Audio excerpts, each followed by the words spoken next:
नमस्कार मित्रों।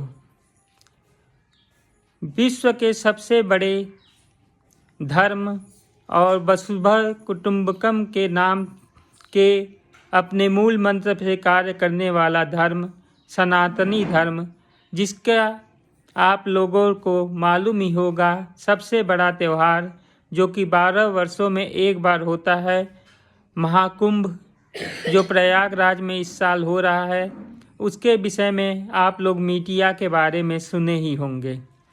लेकिन इस रविवार को हमारे देश के प्रधानमंत्री श्री नरेंद्र मोदी जी अपने मन की बात प्रोग्राम के अंतर्गत इस विषय को उल्लेख करते हैं तथा इसकी महिमा मंडन करते हैं। ये बहुत ही सुखद और अच्छी बात है कि देश के प्रधानमंत्री भी अपने विचारधारा को जनता के प्रति रखें और उस प्रदेश के मुख्यमंत्री भी आमंत्रण पत्र लेके सभी लोगों के पास, खासकर वीआईपीज या मंत्रियों के पास जाते हैं और कुंभ में अपना कर्तव्य निभाने या अपना उपस्थिति कराने के लिए आमंत्रित करते हैं। ये बात बहुत ही अच्छी लगी, क्योंकि देश में 1947 के बाद आज तक मात्र यही देखने को मिलता था कि सभी एक कलाकार की तरह एक मौके का इंतज़ार करते थे कि वो मौका कब आए और कब सभी रंग बिरंगे कपड़े बन के दूसरों के त्योहारों को, जो उनका खुद का त्यौहार नहीं होता था, लेकिन उसके प्रति अपनी सम्मान, अपनी उत्साह दिखाने के लिए ललायित होते थे। वास्तविकता ये है कि आप किसी भी चीज़ का अपने सम्मान के लिए या अपने लाभ के लिए उपयोग करते हैं तो वो देश की जनता अच्छी तरह से समझती है। लेकिन जिसका मूलतः वही पहनावा, वही विचार, वही उसका धर्म, वही उसकी क्रिया प्रणाली है, तो कोई को किसी तरह का कोई दुविधा नहीं रहती है। लेकिन दूसरों के उत्सव को अपना बनाने के लिए होड़ मचाना, ये ही नौटंकीबाजी के अंतर्गत आता है। लेकिन हमारे देश के प्रधानमंत्री ऐसा कोई भी कार्य नहीं करते कि दिखावट जिसमें दिखाई हो।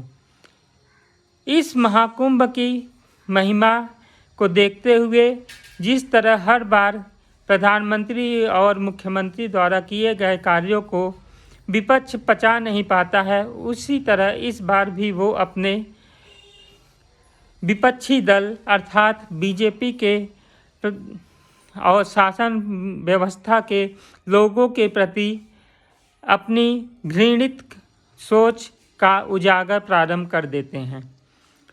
इस पे सपा के, जो कि उत्तर प्रदेश की मूलतः पार्टी है, उसकी विचारधारा सामने आती है। अखिलेश जी अपना ज्ञान विस्तार से बताते हुए कहते हैं कि ये जो कार्य है, ये अपने जनता खुद अपने स्वेच्छा से, अपनी धार्मिक प्रवृत्ति से और अपने मन से इस कुंभ में आती है और इसका अपना कार्य करके चली जाती है। इसमें आमंत्रण इत्यादि की कोई आवश्यकता नहीं है। ये बात तो ठीक ही है, उनकी बात तो को कोई काटने की ज़रूरत नहीं है, क्योंकि सबकी श्रद्धा सब समान नहीं होते हैं। भले ही हिंदू के घर में जन्म लिए हों, लेकिन वो सभी सात्विक नहीं होते या सभी देवताओं के प्रति सबका समर्पण एक समान नहीं होता है। कोई शिव के प्रति अपना भाव व्यक्त करता है, कोई वैष्णव के प्रति, कोई उन दोनों के अलावा निरंकार के प्रति इत्यादि अपने अपने विचारधारा से अपने अपने इष्ट देव को सभी मानते हैं और उसी तरह उस तरह वो अपने कार्य को, अपनी पूजा पाठ पद्धति को अपनाते हैं। लेकिन यहाँ पे जो आमंत्रण दिया गया है वो एक मुख्यमंत्री के द्वारा केंद्र सरकार और अन्य लोगों को दिया गया है।